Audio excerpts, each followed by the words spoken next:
Bonsoir à toutes et à tous. Voici les titres du 20h de ce dimanche.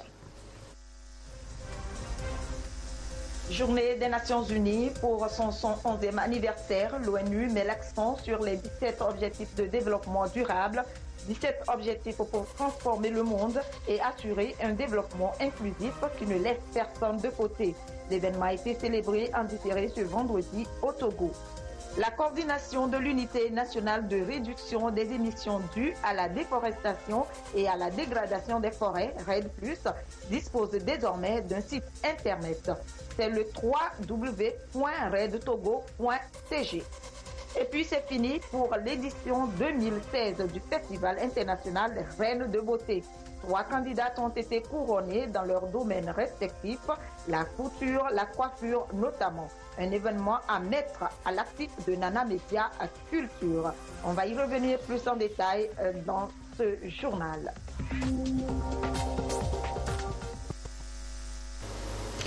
Voilà pour le sommaire. Bienvenue pour ce nouveau journal.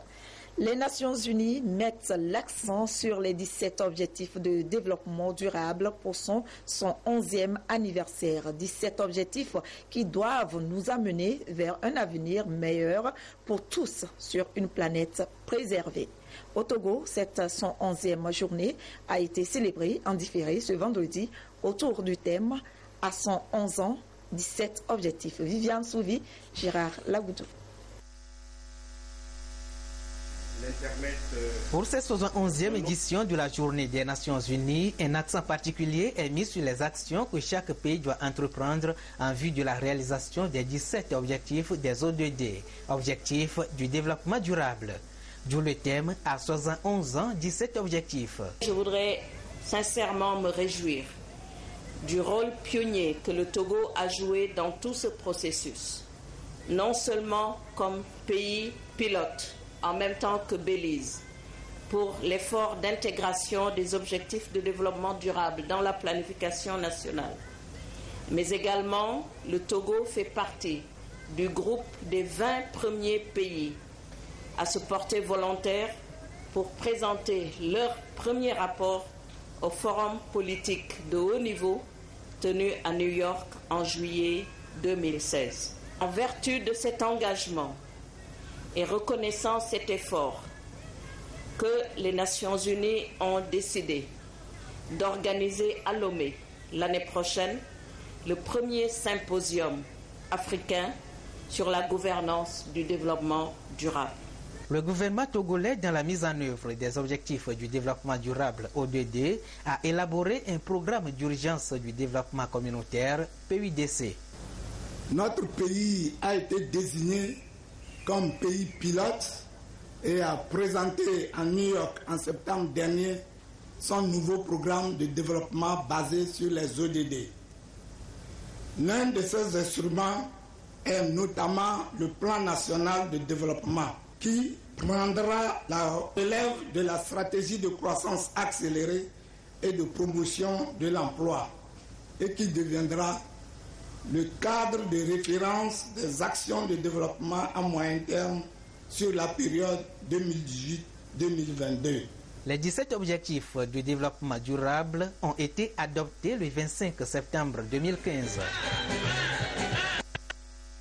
Et chaque 13 octobre est célébrée la Journée internationale de la prévention des catastrophes. Thème 2016, vivre pour raconter, sensibilisation et réduction de la mortalité. Les Nations Unies appellent à promouvoir une culture mondiale de réduction des catastrophes, y compris des mesures de prévention, d'atténuation et de préparation. Le Togo est sur la bonne voie. Beaucoup d'efforts sont faits dans ce sens par le gouvernement pour renforcer la résilience des populations face aux catastrophes. Lamarck Bodjona. C'est la date du 13 octobre de chaque année qui a été retenue par l'Assemblée générale des Nations Unies pour la commémoration de la Journée internationale de prévention des catastrophes pour faire face à la recrudescence du phénomène et son caractère destructeur. Pour l'édition 2016, la célébration de cette journée internationale des catastrophes, les dirigeants focalisent leur attention sur la conscientisation des populations, d'où le thème « Campagne vivre pour raconter. Ça veut dire qu'on met en avant la vie humaine. Ça veut dire que la vie humaine doit être préservée dans tous les cas. Et donc par rapport à ça, nous devons sensibiliser et prendre des mesures en amont pour que nous puissions être résilients de façon générale face aux catastrophes que nous voyons de plus en plus dans notre pays. À voir ce qui s'est passé en Haïti tout récemment, et les feux de brousse, et tout ça là c'est accentué par les changements climatiques. Alors il devient très urgent que nous parlions de ça chaque jour et que les mauvais comportements puissent être éliminés dans tout ce que nous faisons. Les coupes des arbres, les feux de brousse intempestifs, la construction là où ça ne doit pas être, tout ce qui peut être un problème doit être banni.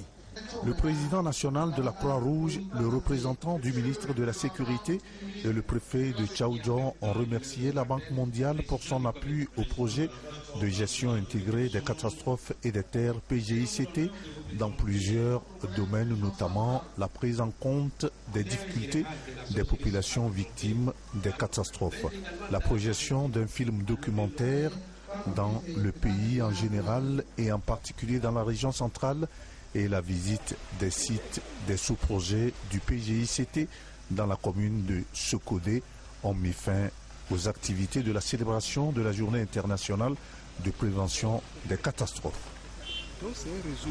Du matériel aratoire et de surveillance vient d'être mis à la disposition du ministère de l'Environnement et des Ressources forestières, un don du Fonds national de développement forestier pour renforcer les agents dans leurs activités de production des plans forestiers au niveau des régions. Dédé Koussao, Clarisse Aticlé.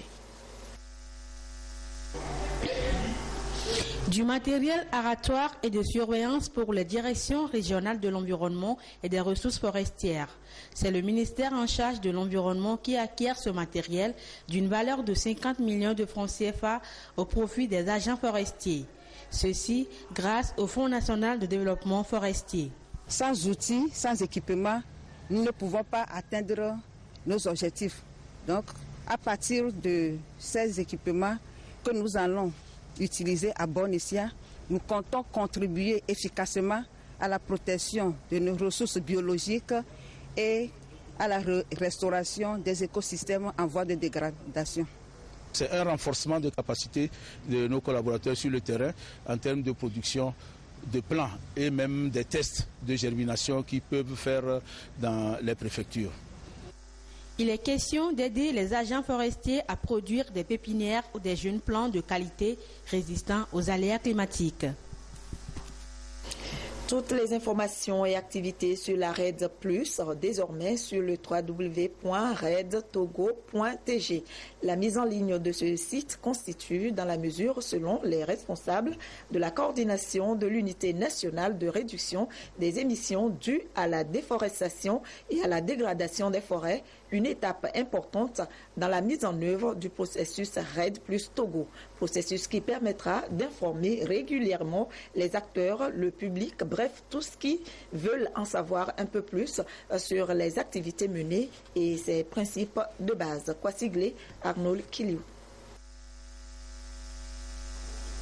Le Togo, à l'instar de plusieurs pays de la planète, s'est engagé dans le processus de réduction des émissions dues à la déforestation et à la dégradation des forêts RED+. Une volonté pour relever les défis mondiaux liés à la lutte contre le réchauffement climatique. La première phase du dit projet laisse libre cours à l'élaboration d'une stratégie nationale de lutte contre les changements climatiques. Et pour intensifier l'information et la communication à l'endroit des parties prenantes, la coordination nationale de ce projet a procédé au lancement de son site web, le www.redtogo.tg. C'est un site internet qui vient répondre à un certain nombre de demandes, d'exigences que l'unité nationale auxquelles l'unité nationale voulait répondre. Avec les différentes fonctionnalités que nous avons mis en place sur ce site, déjà vous avez pu constater au cours de la présentation le temps de chargement qui va en moyenne de 5 secondes, où la rapidité de chargement de ce site vient répondre présent. Cette plateforme vient répondre à la nécessité de faire connaître le projet RED+, ses moyens d'action et ses différentes activités.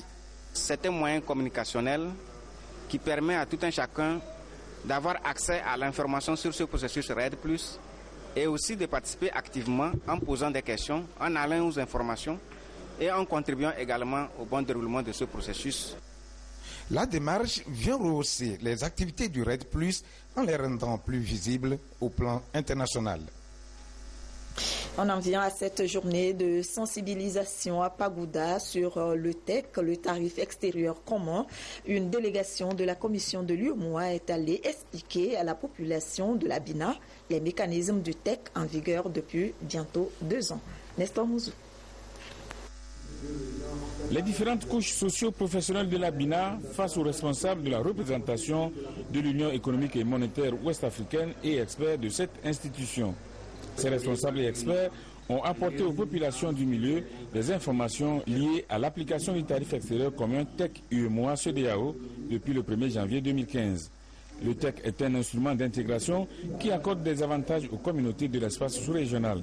Les produits de l'artisanat, de l'agriculture, de l'élevage et de la pêche de cet espace sont exonérés de taxes en passant d'une frontière à une autre au sein de la communauté pourvu que leurs détenteurs présentent une carte nationale d'identité.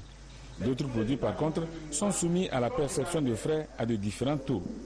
Nous cherchons à informer la population, à comprendre d'abord l'architecture de ce tarif extérieur commun et comment est-ce que les taxes sont faites et à comprendre aussi comment est-ce que les échanges entre les États s'opèrent et pour que ces populations, ces participants qui sont informés puissent être les relais de cette communication de ces informations auprès des autres populations. Notre vœu, notre souhait est que les participants soient suffisamment informés et pour que les participants puissent partager entre eux, avec nous, leur expérience en matière de transactions au niveau de l'UEMOA, les difficultés qui sont rencontrées pour qu'au finish, nous puissions proposer des recommandations pertinentes. Les atouts de l'UEMOA, son champ d'intervention et ses objectifs, ainsi que la gouvernance de cette institution, ont aussi été abordés, tout comme les politiques et programmes élaborés par l'UEMOA et les perspectives. En 2015, les tournées d'information sur le TEC et les chantiers de l'UEMOA ont été organisées dans les chefs-lieux de région. Cette année, ces tournées se sont déroulées dans les préfectures qui font frontière avec d'autres pays. Il s'agit de Mandouri, Kloto, Bita, Vo et Bina. Toutes mes excuses pour la mauvaise qualité du son par endroit de ce sujet. La campagne de sensibilisation sur le civisme fiscal se poursuit, une initiative de l'OTR pour instruire les contribuables sur leurs droits et devoirs en matière fiscale et les inciter à jouer pleinement leur partition dans le processus de développement du pays en payant bien évidemment leurs impôts. Lucas Sy. Contribuons tous au développement de notre pays. C'est autour de cette thématique que l'Office togolais des recettes OTR a entretenu les contribuables du canton de Baguida. Il est question de les amener à cultiver progressivement le consentement volontaire à l'impôt. Sans l'OTR, il n'y a pas de développement. Parce que avec ces recettes, on peut nous faire des routes, on peut nous faire des hôpitaux, des écoles, des marchés. Mais s'il n'y a pas de recettes, et puis nous sommes là sans recettes, je ne crois pas que le Togo peut se développer. Je dois payer l'impôt pour le bon développement de notre pays, parce que l'impôt contribue à la construction des immeubles publics, par exemple l'école et les marchés. Également au menu de ces échanges, le fonctionnement de l'OTR et les mécanismes de déduction des taxes et impôts. Ici, nous sommes au niveau de l'informel, les petits contribuables. Ceux qui ne détiennent pas une comptabilité régulière. Ils sont d'habitude au régime qu'on dénomme la TPU. Donc ces gens sont imposés selon le chiffre d'affaires qu'ils ont eu à opérer au titre de l'exercice de l'année. La sensibilisation permet à l'Office de se rapprocher des populations et de convaincre les contribuables à plus participer à l'élargissement de l'assiette fiscale dans la mobilisation des ressources pour les besoins de l'État. Droit d'accès des femmes à la terre et à la propriété foncière, la Fondation Konrad Adenauer met la femme en avant. D'après une analyse, le revenu monétaire des femmes dans l'économie togolaise est estimé à 10%, un revenu significatif en comparaison aux efforts qu'elles fournissent dans différents domaines d'activité, particulièrement dans le secteur agricole. Un programme a été lancé et piloté par cette fondation pour amener les populations à respecter l'équité genre. Nestor Mouzou.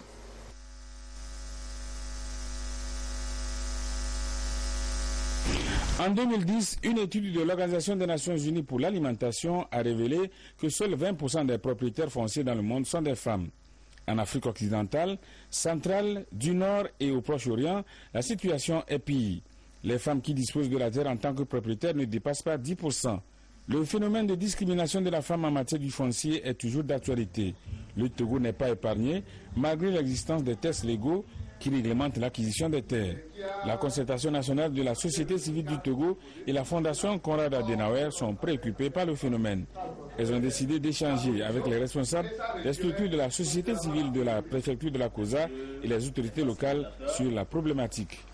La fondation Konrad Adenauer, dans le souci de contribuer à la réduction de la pauvreté en Afrique de l'Ouest, s'est dit qu'il est important de s'attaquer à cette thématique-là, c'est-à-dire l'accès des femmes au foncier, pour accompagner premièrement la femme dans leurs droits, accéder aux ressources, et ensuite à donner l'opportunité à cette dernière-là de pouvoir augmenter ou bien de contribuer à l'augmentation des productions agricoles afin de limiter les problèmes d'insécurité alimentaire dans la zone. Pour la Fondation, il s'agit de s'associer aux acteurs déjà sur le terrain pour définir des stratégies pour leur permettre de mener efficacement cette lutte. C'est au titre de son projet Un seul monde sans fin que la Fondation Konrad Adenauer a tenu cette rencontre d'échange qui marque la fin de la première phase. La deuxième phase sera conduite à partir de 2017 au sein des communautés, dans les cantons et villages, à travers les discussions pour susciter davantage un éveil de conscience générale sur le sujet. Direction région des Savanes où le ministère de l'Action sociale a posé 2 actions, une assistance en matériel d'agriculture au groupement des cantons de Naki-Est et Nayaga et des prix d'encouragement aux élèves filles appliqués des collèges et lycées de Pognon. Désiré à l'œil. Il y a également le ministère en charge de l'action sociale assiste les femmes des cantons de Naki-Est et de Nayega dans la préfecture de Kwendial-Ouest. Des ruches, des fumoirs et autres dispositifs rentrant dans l'apiculture, un ensemble de matériel destiné aux associations coopératives de production dans les 2 cantons. Le projet appuie à la production et à la commercialisation du miel dans la zone de Naki-Est et de Nayega favorable à l'apiculture prend forme. Une action de l'Organisation internationale de la francophonie qui soutient le gouvernement togolais dans l'accompagnement des producteurs à la base. Les femmes, une force considérable, ont besoin d'un appui avec des moyens de production pour leur autonomisation, donc leur émergence. Nous remercions très sincèrement le président de la République, Faure Essassena Gnassingbé, et la francophonie pour le don qu'ils ont donné aux 2 cantons. Nous allons faire aussi des échanges d'idées entre nous les 2 groupements, se rendre visite pour voir comment on va travailler en collaboration pour que notre projet avance et pour que nous sortons de la pauvreté. Au lycée de Pognon, ce sont des filles, les meilleures de la classe de 6e en terminale du canton qui sont honorées avec des prix d'excellence pour encourager la gente féminine. Je remercie Monsieur le Président Faure Gnassingbé d'avoir pensé à nous. Nous promettons de travailler encore plus pour gagner encore de prix. Que ce soit à Nayega ou à Pognon, le gouvernement togolais déroule son programme social. Et cet appui permettra aux femmes d'exercer une activité secondaire à part les activités agricoles qu'elles exercent. Ceci leur permettra de relever un peu leur niveau de revenus. Et ça se situe dans le cadre de la célébration de la Journée internationale de la femme rurale qui a pour thème autonomisation économique de la femme et bien-être et son bien-être. Le conseil que nous donnons aux élèves ici est de cultiver l'excellence parce qu'aujourd'hui ce n'est que la différence qui paye.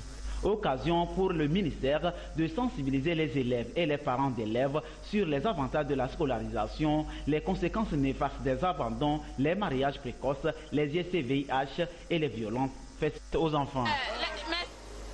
Et de bonne volonté continue de venir en aide aux démunis en cette rentrée scolaire. Des fournitures scolaires ont été donc distribuées la semaine dernière aux élèves et aux structures de prise en charge des enfants de la préfecture de la COSA. Un don de la fondation Assal. Nestor Mouzou.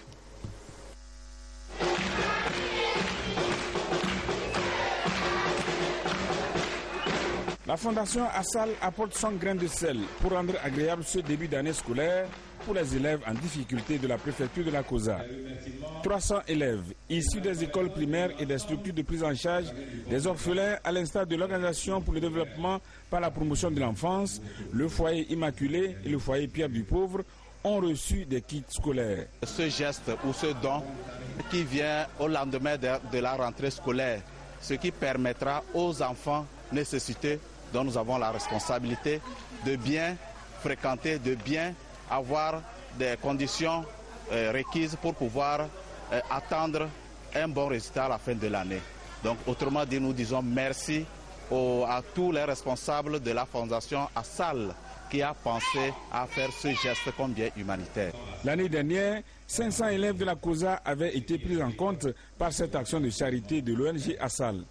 Tout comme les bénéficiaires, le préfet de la COSA a témoigné sa reconnaissance à la Fondation Assal. Le colonel Didier Badibao Bakali a aussi exhorté les bénéficiaires à l'assiduité à l'école, à la discipline et au travail bien fait afin de pouvoir réussir à la fin de l'année scolaire. C'est de cette façon, a-t-il souligné, que la Fondation se sentira vraiment remerciée. Une conférence a été organisée par l'école supérieure Notre-Dame de l'église ESAG NDE autour du thème l'orientation scolaire et professionnelle au cœur de la réussite éducative, un thème qui répond aux questions de l'inadéquation emploi-formation, une sorte de leçon inaugurale de l'année académique 2016-2017 pour les étudiants. Serge Tastom, Nathalie Baneguet. Organiser les études pour une meilleure réussite. La problématique soulevée lors de la leçon inaugurale à l'école supérieure d'administration et de gestion Notre-Dame de l'église ESAG NDE. Cette journée permet à chaque agent de l'établissement, surtout aux membres de l'équipe de formation, de savoir dans quelle direction nous devons orienter notre travail et qu'est-ce que nous devons apporter davantage aux étudiants pour les aider à mieux réussir dans leur formation. L'orientation scolaire et professionnelle au cœur de la réussite éducative. Voilà le thème qui a fait objet de débat. Pour le conférencier, il faut à tout prix orienter et bien orienter l'apprenant pour sa réussite dans la vie active. Quand nous avons les informations sur les offres de formation, les informations sur sa propre personne, nous pouvons envisager, choisir une formation qui correspondrait à nos attentes, qui correspondrait à notre propre personnalité.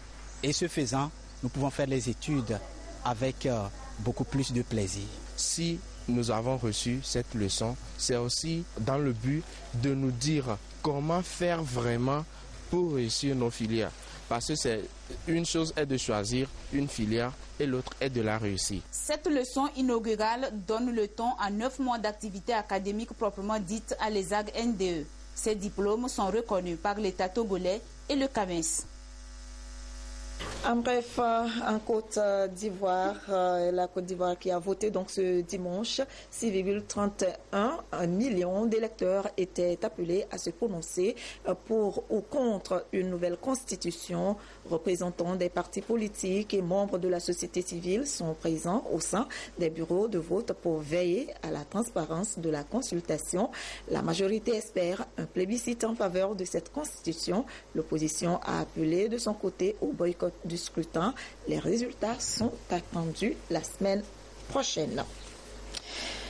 Campagne de prévention au Togo contre l'intoxication au plomb, une semaine d'action internationale pour sensibiliser les populations sur les dangers des peintures à plomb. Une initiative de l'ONG Amis de la Terre Togo. Albertine Yakine. Voilà, et nous y reviendrons dans nos prochaines éditions. Et santé, et cette session de formation des médecins militaires et civils du Togo sur la chirurgie de guerre. Ce module retenu pour cette rencontre va permettre aux participants d'avoir des outils nécessaires pour pouvoir prendre en charge les victimes de conflits armés. Sonia Minipo, Antoinette Omao, Vauvor. Soigner un blessé de guerre requiert des qualifications et des compétences spécifiques. C'est pourquoi il est important de former les acteurs clés de cette pratique que sont les chirurgiens. Celle qui a eu lieu à leur endroit est initiée par le Comité international de la Croix-Rouge, CICR, en collaboration avec la Faculté des sciences de santé de Lomé. Ils ont été formés sur les bonnes pratiques à observer dans la prise en charge des blessés de guerre. Si on prend un exemple d'une blessure de guerre d'un membre, il est extrêmement important de prendre en charge la plaie, de bien traiter la plaie, de ne pas la suturer immédiatement, de ne pas la refermer tout de suite pour éviter les risques d'infection et de gangrène. J'ai compris particulièrement que la gestion des blessés de guerre est toute différente de la gestion de tout autre blessé. Il faut poser les gestes ponctuels à temps réel pour pouvoir sauver des vies. La formation se déroulera également dans les autres pays membres du Conseil africain et malgache pour l'enseignement supérieur CAMES, en vue d'harmoniser les pratiques de chirurgie de guerre selon les normes de CICR. Les femmes de l'église Pentecôte du Togo ont demandé ce matin un culte d'action de grâce, ceci pour marquer la fin de leur convention nationale. Viviane Souvier, Rachel Awoukou. C'est dans la joie et l'allégresse que les femmes de l'église Pentecôte du Togo ont clôturé en beauté leur semaine nationale. Moment de louange et d'adoration, ces femmes ont manifesté leur reconnaissance à Dieu pour la vie de leur famille et de la nation togolaise. Pour l'occasion, elles ont été invitées à connaître davantage le Christ, à l'aimer et à marcher selon ses ordonnances. Nous souhaiterons que toutes les femmes ressemblent à nos grands-mères de la Bible, afin que nous soyons vraiment mobilisés, que entre nous il y a de l'amour. Il y a de l'amour. Cet amour-là va constituer une force pour nous, afin que nous puissions œuvrer au niveau de l'Église, faire les travaux au niveau de l'Église, voire au niveau de la nation. Autre temps fort de cette célébration, des séances de proclamation de la parole biblique pour affermir leur foi en Christ. Par cette convention, je voudrais inviter toutes les femmes à aller de l'avant, à rechercher toujours la paix pour les familles. La Semaine nationale des femmes de l'église Pentecôte du Togo est célébrée chaque 2 ans. Cette édition a été marquée par des opérations de salubrité dans les artères de la ville de Lomé et des séances d'intercession pour la paix au Togo. Épilogue ce samedi à Lomé du Festival international Reines de beauté. Après la phase régionale, 43 ont été retenus pour la finale nationale. 3 sont consacrées Reines de beauté dans leurs disciplines respectives, notamment la coiffure et la couture. Retour sur cette soirée glamour, riche en couleurs et en créativité avec Lucas. L'artisanat redore son blason à travers le Festival international Reines de beauté, une plateforme nationale de mise en valeur de la mode du pays. Sur les 43 qui ont compétit à cette finale, 3 reines ont pu s'illustrer par leur créativité, innovation et savoir-faire dans leurs disciplines respectives, notamment la coiffure, la tresse et la couture. Ces reines sont respectivement Liberta Wandinou, Edwige Martelot et Albertine Idiame Gaba. J'ai enlevé les motifs, on a écrit les 5 régions dedans et j'ai rassemblé ça parce que les 5 régions là sont dans le Togo et puis j'ai dessiné le Togo là-dessus. Les candidats ont vraiment montré qu'avec la réconciliation, tout est possible. Et ça s'est vu à travers les œuvres qu'ils ont présentées. Des étapes régionales jusqu'à la finale nationale, les promoteurs expriment leur satisfaction. Le résultat était là et j'ai vu que le public était ravi du spectacle. Et donc nos artistes ont montré vraiment leur talent parce que moi j'avais confiance en eux. Et je pense qu'ils nous ont prouvé qu'on pouvait leur faire confiance. Le ministre en charge de la culture a été honoré pour toutes ses actions en faveur de l'épanouissement de ces 3 secteurs d'activité. Il fallait remettre au goût du jour des métiers dont nous avons besoin, mais que tout le monde méprise jusqu'à présent. Et ce soir, c'est une belle revanche pour toutes les tresseuses, les couturières, les tailleurs et les coiffeuses. Aucun métier n'est sot, tous les métiers sont nobles et constituent à l'édification de la société. Un concours, 3 disciplines et 3 reines, le Festival international de beauté s'impose comme un rendez-vous culturel instructif appelé à valoriser ces 3 métiers et à les rendre pérennes dans le temps. Et les enfants qui s'essayent en art plastique à l'occasion du Festival international Kiredar tenu à Lomé, des tableaux peints par ces tout-petits ont été exposés au public. Augustin Kossi.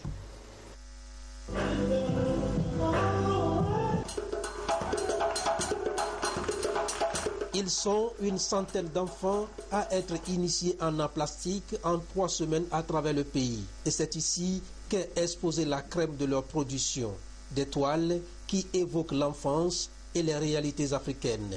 J'ai dessiné un Tata Somba. J'aime les Tata Somba parce que je les ai fait pour me souvenir de ce que mes grands-parents ont fait dans le temps passé. Et je l'ai fait avec soin. J'ai dessiné le tableau. La calebasse sert à puiser de l'eau. Depuis l'ancien temps, nos parents sont toujours servis de la calebasse. J'ai peur la pollution. Voyez-vous ici, c'est la zone industrielle. Il y a les fumées dégagées qui polluent l'environnement. Nous luttons contre les méfaits de l'environnement. Le festival réunit aussi les œuvres d'art des enfants d'autres pays, sélectionne les meilleurs et les récompenses.